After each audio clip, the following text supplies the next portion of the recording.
Theorem 10.1, Perpendicularity of the tangent and radius. Welcome, everyone.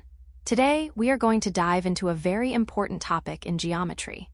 When we begin our study of circles, we encounter many different properties, but one of the most fundamental relationships you need to master is how a tangent line interacts with the radius of the circle, specifically at the exact point where they meet. To give this relationship a formal mathematical name, we refer to it as Theorem 10.1, which we will be breaking down in detail throughout this lesson. Understanding theorem statement.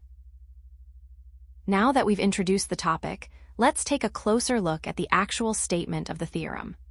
Theorem 10.1 states that the tangent at any point of a circle is perpendicular to the radius through the point of contact. I know that sounds a bit formal, so let's break that down into simpler terms so you can really visualize it. Imagine you draw a tangent line. Remember, that's a line that just grazes the edge of the circle, touching it at exactly one single point.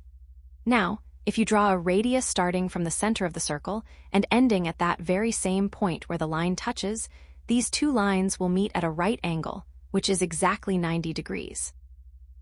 As we move to the next slide, we are going to define each of these geometric parts, the center, the tangent, and the radius, so we can build a clear mental picture of this perpendicular relationship. Breaking down the components. Now that we have established the definition of the theorem in the previous slide, let's move on to breaking down the components. To truly visualize what we are discussing, we need to define the specific geometric elements involved in this setup. First, we have our circle, which we will denote with a center, capital O. Next, we have the tangent, which we'll call line XY. Remember from our definition that this is a straight line that touches our circle at exactly one single point. This brings us to our third element, the point of contact. We will label this specific point where the line XY meets the circle as point P. Finally, we have the radius. This is the line segment starting from our center, capital O, and connecting directly to our point of contact, point P, which we write as OP. By identifying these four parts, the center, the tangent, the point of contact, and the radius, we can now clearly see the relationship we are about to explore in the next slide. Relationship between radius and tangent. Now that we have identified our geometric players, the center, the tangent line, and the point of contact, let's look at exactly how they interact. According to the theorem we just discussed, the relationship between the radius, which we've labeled OP, and the tangent line, XY, is one of perpendicularity. In mathematical notation, we write this as OP is perpendicular to XY. To put this into practical terms for your geometry problems, this perpendicular relationship tells us something very specific about the angles being formed. It means that the angle OPX and the angle OPY are both exactly equal to 90 degrees. As we will see in our next slide with the bicycle wheel example, this 90-degree angle is the key to understanding how the radius and the tangent stay perfectly aligned. Real-world example, the bicycle wheel.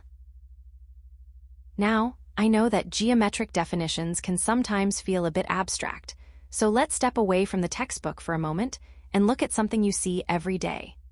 To help you visualize Theorem 10.1 in action, I want you to imagine a bicycle wheel resting on a perfectly flat, smooth road. Let's break this down step by step to see how the math applies to the real world. First, let's identify the circle.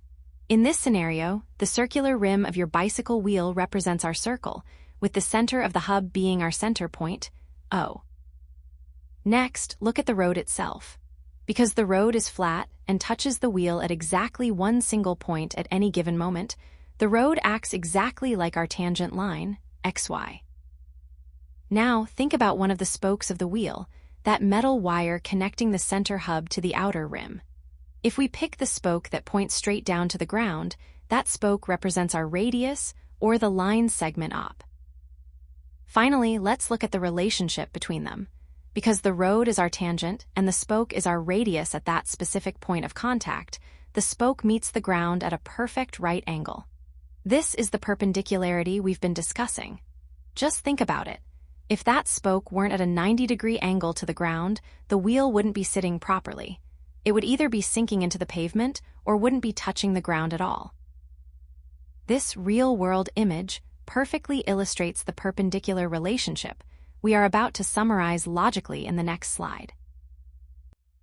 Logical summary of the concept. Now you might be wondering, why does this actually happen? Why is it mathematically certain that they meet at a right angle?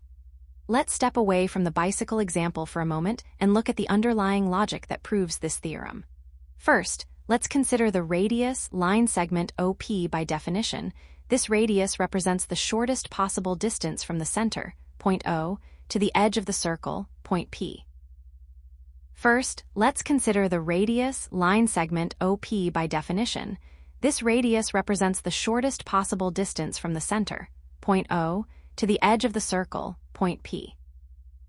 Now, think about any other point on our tangent line, line XY.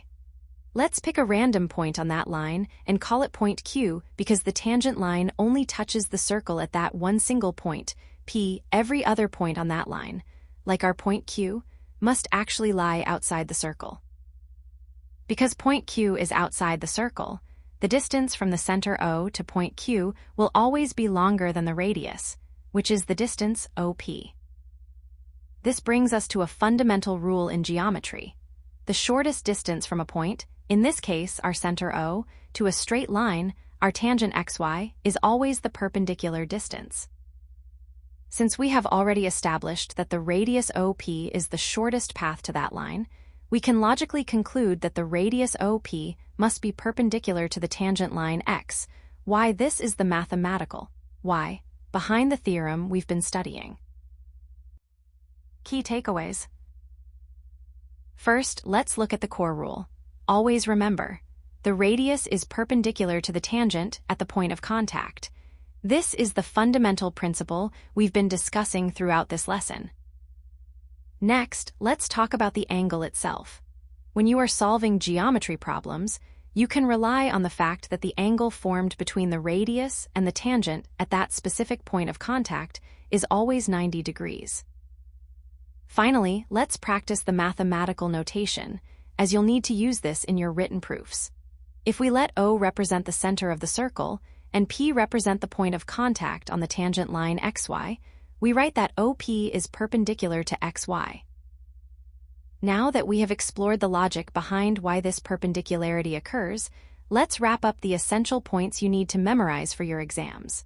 Keep these 3 points in mind, but before we finish, I want to highlight a few common pitfalls where students often lose marks, which we will cover in our final slide. Common mistakes to avoid. First, please do not confuse secants with tangents.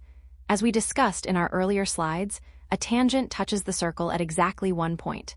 However, a secant is a line that cuts through the circle, intersecting it at 2 distinct points. It is crucial to remember that Theorem 10.1 applies only to tangents. At the 2 points where a secant meets the circle, the radius is not perpendicular to that line. Second, watch out for an incorrect point of reference. A common mistake I see students make is assuming that any line passing through a circle is perpendicular to the radius. Remember, the perpendicular relationship is not a general property of all lines near a circle. It exists specifically and exclusively at the point of contact. Finally, avoid the assumption that perpendicularity exists at any point along the tangent line. While the radius is perpendicular to the tangent at the exact point where they meet, if you move along the tangent line to any other point, that perpendicular relationship no longer holds. The radius is only perpendicular to the tangent at the specific point of contact. Now, before we conclude our lesson, I want to highlight a few common pitfalls. Even when you understand the core rule of perpendicularity, it is very easy to make certain errors in geometry problems, so let's be careful here. Keep these distinctions in mind, and you will be able to apply Theorem 10.1 with much greater accuracy.